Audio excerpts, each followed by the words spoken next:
and that has to do with a PEA that is in progress for our Wheeler River project. As we've talked about, we've got two deposits on this project, Phoenix and Griffin. Together we have 70 million pounds at 19% over at Phoenix. And we've got 43 million pounds at 2.3% at Griffin. And we're really excited about looking at whether we can co-develop these deposits. And so that's what the PEA is focused on. The PEA is only months away. It's been in progress for a few months. And I think just I bring it up because your point about how much infrastructure, how many dollars on infrastructure we will save, well, where you're really going to see that is in our economics for a co-developed project. Because in our project, we're going to look at a toll milling scenario rather than building a mine, or building a mill, I should say. Mm-hmm.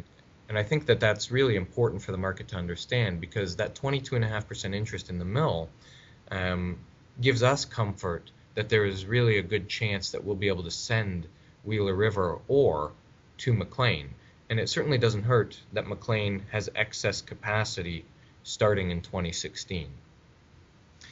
Is there a possibility, or an interest, I should say as well, to procure a larger position in the McLean mill? Well, Maurice, I would love to, but I'll tell you one thing about these mill interests is that they are hard to come by. And there are very few people that actually own an interest in a mill in the Athabasca Basin. And you can count them on one hand. You have Cameco, you have Areva, and then you have Denison, and you have our third partner, OURD, at McLean. So to be honest, as much as I'd love to acquire it, I suspect that it's not for sale by any of the partners. Well, thank you for clarifying that as well. Now, regarding the PEA, you believe it will be completed, just for the listeners, timeline, are we looking at the summertime, or are we looking at closer? Yeah, you know what? It's probably in the next 2 months. We've guided the market in the first half of the year, so it's not that far away at this point. And that's what I would expect, and I think we're going to have some good exploration results leading up to it.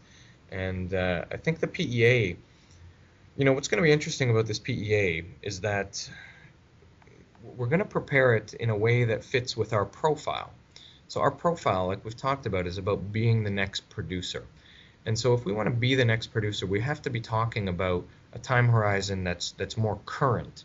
We can't just use something like the future price. We can't go out there and say, well, we all believe the price of uranium is rising. Look, we do believe that, but at the same time, can you go get money from the bank based on an assumption that the price will be $70 when your mine is in production? And I'll tell you, you can't. So what's going to be really interesting about our PEA is we are going to use the prices that are in the market today. And so that will really show how strong the economics are for this project, because the reality is that we won't be producing tomorrow, right? It'll take years to produce, and the uranium price will definitely rise. But if this project can make money today, then we believe that we can go to the market, the equity markets and the debt markets, and get money for this project. And that becomes a critical part of our story, because we want people to understand us as really being the next producer, not just a company that has a deposit that someday will be developed or will be acquired by some other company. You're correct on that as well. I know I speak for the listeners as well. We're excited to look. We're looking forward to the PEA being released here. Switching gears, let's discuss the company here a little bit more in depth. What are the company's goals, and you've kind of touched on them here, and how do you plan to accomplish them? Our objective right now is quite simple. Number one, it's always been shareholder value. Okay, there's no doubt about that. The reason why we're focused right now on becoming the next producer is because of that maximum torque that we talked about. We think that gives our shareholders the best bang for their investment buck by finding that spot in time for the uranium market to surge. As soon as those uranium prices move, dollars are going to come into that producer in the making spot, and that's really our objective in the near term, is to claim that spot in the market. Okay. And what can go wrong, and how will investors know what is going wrong, and what will you do if it goes wrong? Yeah, it's a hard-hitting question, Maurice, but it's a good one.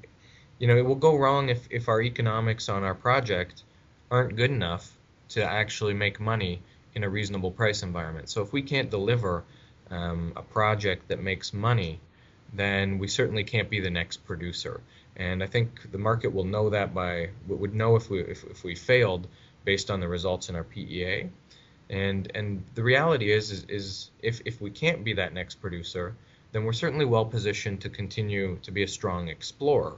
We have just under 400,000 hectares of ground in the eastern part of the basin, and we certainly have a number of projects that we've worked each of the last few years that have generated some very interesting exploration targets. Very few companies have been active in the last few years in the eastern part of the basin, and so we think we've got some of the best targets outside of Wheeler River to work as well. And that's certainly where we would turn if it turned out that Wheeler River was not going to get the job done as the next producing asset. But I'll tell you, I do feel pretty strongly that we're going to be able to deliver on this promise. Okay. And for the listeners, David, what makes you specifically qualified for the task at hand to make Denison Mines the next producer in the making? Yeah, Marisa, I mean, my background is in finance. I've been with Denison 7.5 years at this stage. Worked with a lot of really top-notch guys along the way. Ron Hochstein is a mentor to me, and he's really brought me along in terms of understanding this uranium mining business. But I'll tell you what, it's not just about me. It's about our team. And our team is extremely unique and skilled. And I'll give you an example. Our VP of Project Development, Peter Longo, he's based in Saskatoon, where we have an office, essentially on Main Street in Saskatoon. And Pete has experience working for Areva in Saskatchewan for uranium projects. He's a mine engineering background, and he's developed mine plans for projects in the Athabasca Basin, and he's actually worked in a remote gold operation as well in northern Saskatchewan. So here's a guy who's a true miner by background, and he's the guy who's leading the charge when it comes to developing the economics and developing Wheeler River. I have no doubt that Pete Longo will be with us through this first stage of scoping the economics all the way through to when we break ground on this project. And Pete's not alone. We have a very skilled exploration team also based in Saskatoon. Our VPX, Dale Varon, has been with the company for a few years. He's also quite seasoned when it comes to uranium exploration. And what I love about Dale is that Dale really understands that exploration is an art, and it requires a certain degree of energy from the people and a motivation to deliver the best results.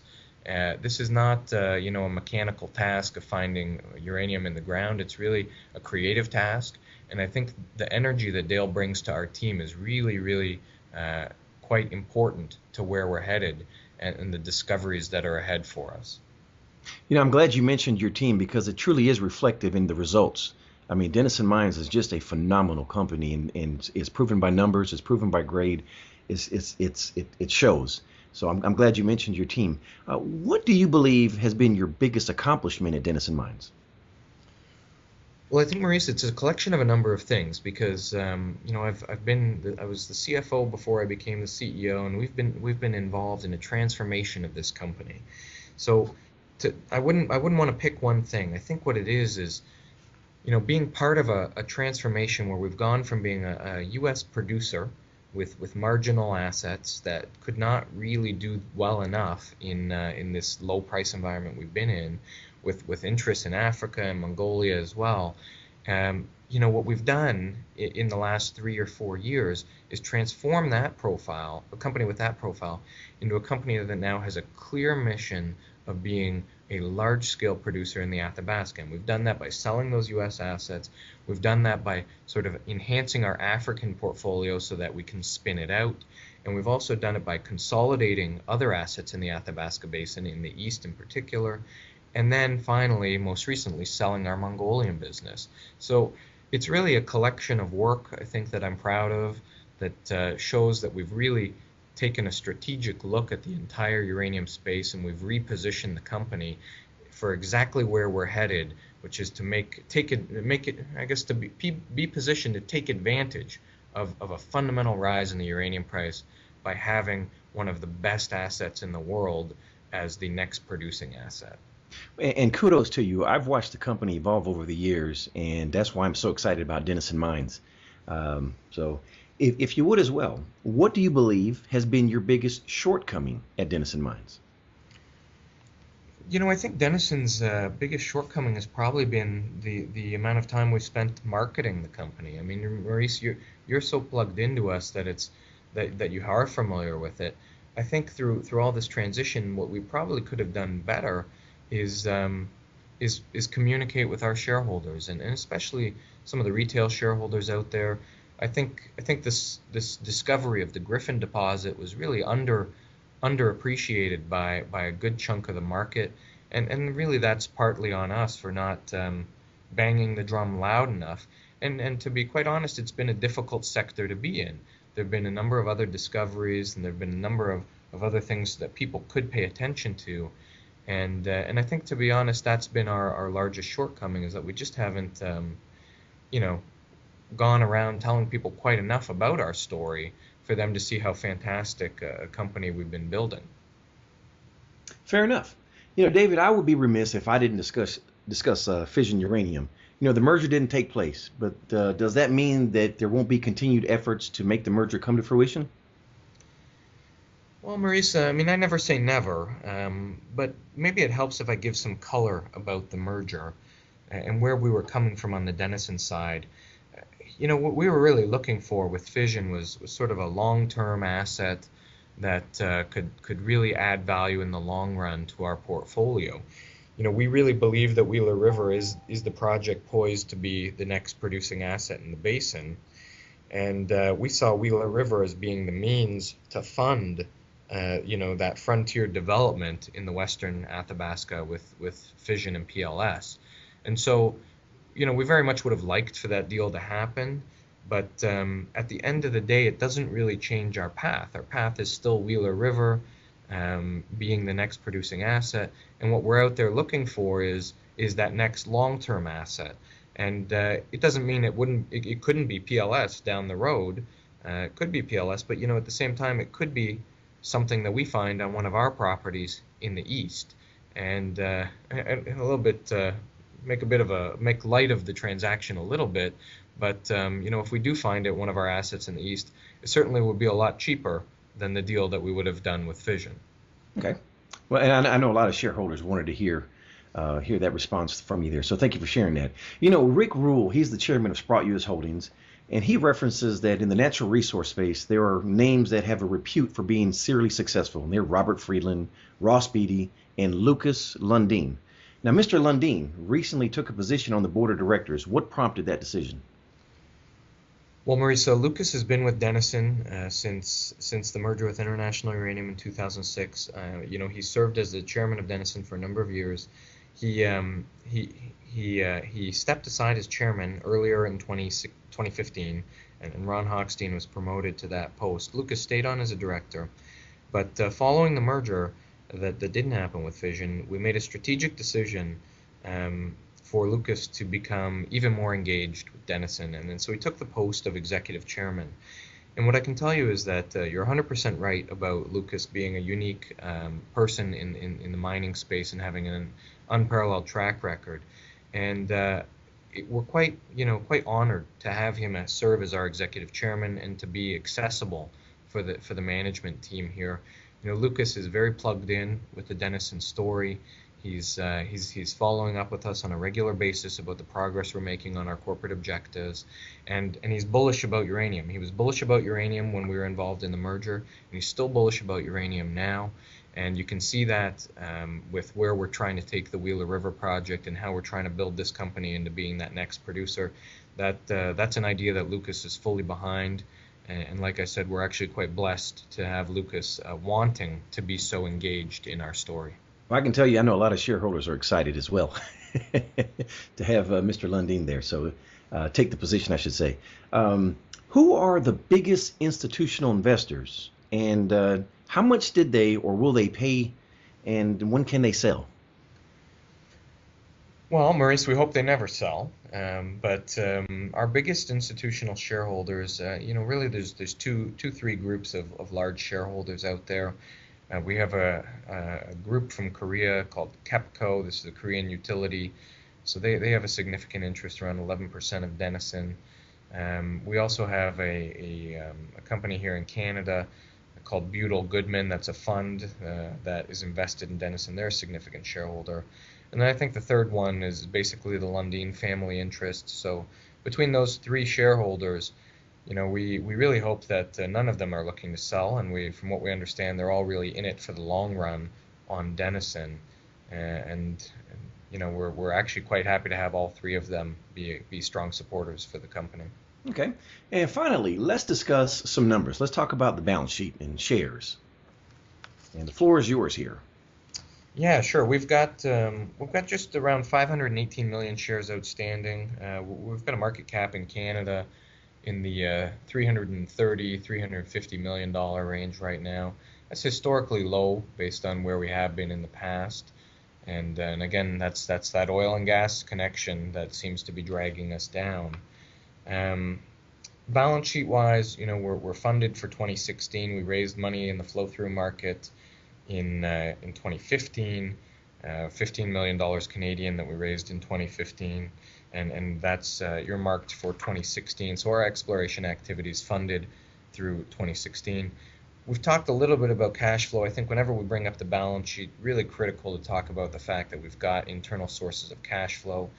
McLean Lake Mill processing ore from the Cigar Lake mine, that's going to generate toll milling revenue for Denison this year. We have guided the market that we're looking to be in the range of plus $6 million a year in toll milling revenues for the next several years. And that's Denison's share. No direct cost associated with that toll milling. The Cigar Lake JV pays for the cost of operating the mill generally. But we also have cash flow coming from managing UPC, so you can add another $2 million roughly a year to Denison's account for managing UPC. And then we have an environmental services division. So we do have a group of skilled environmental technicians and professionals that are based in Elliott Lake, Ontario. They provide environmental services to third parties and governments in Canada, and they generate cash flow. We're looking for them to generate somewhere in the range of $1 to $1.2 million Canadian this year in cash flow, and we'll use those proceeds to pay some of our own liabilities in Elliott Lake, but also to fund other parts of our business. And so when you add that all up, you've got a development company that has a very unique profile because it has, say, $8 to $10 million in internally generated cash flow. And that really just means to our shareholders that we are not having to go out and raise money to fund every dollar we spend. We're really only raising money that will go directly into the ground in the form of, say, exploration or development dollars. Okay. And with that being said, what is the current liquidation value of the company versus the market cap? Well, market cap in that 330 to 350 range. We're trading at significant discounts to NAVs. If we look at our analyst NAV estimates, we may be in right now at the 0.3 of NAV range. Analysts have easily had valuations in Denison in the 800 to $1 billion range. So quite a low level historically. And if you're a value investor, given the fundamentals in the uranium space, certainly not the worst time to be looking at investing. Absolutely. And for the listeners, the ticker symbol, I should say, I'm sorry, on the New York Stock Exchange is DNN, and on the Toronto Stock Exchange, it is DML. David, for listeners, if they wanted to get more information, who should they contact? Well, Maurice, two things. They can certainly check out our website at denisonmines.com. But what I'd really love for them all to do is to join us on Twitter. We do have a Twitter handle at Denison Mines Co. And we are regularly updating all of our shareholders on Twitter. And it has proved to be a very effective way for people to stay plugged in with our story. Well, thank you again for joining us today, Mr. Cates. It's been an honor. It truly has. Maurice, my pleasure as always. Thanks very much for being so plugged in. You're more than welcome. Let's do it again in the near future. Will do, Maurice. Thank you. The information presented on Proven and Probable is provided for educational and informational purposes only, without any express or implied warranty of any kind, including warranties of accuracy, completeness, or fitness for any particular purpose. The information is not intended to be and does not constitute financial, investment, or trading advice, or any other advice. You should not make any financial, investment, or trading decision based on any of the information presented without first undertaking independent due diligence and consultation with a professional broker.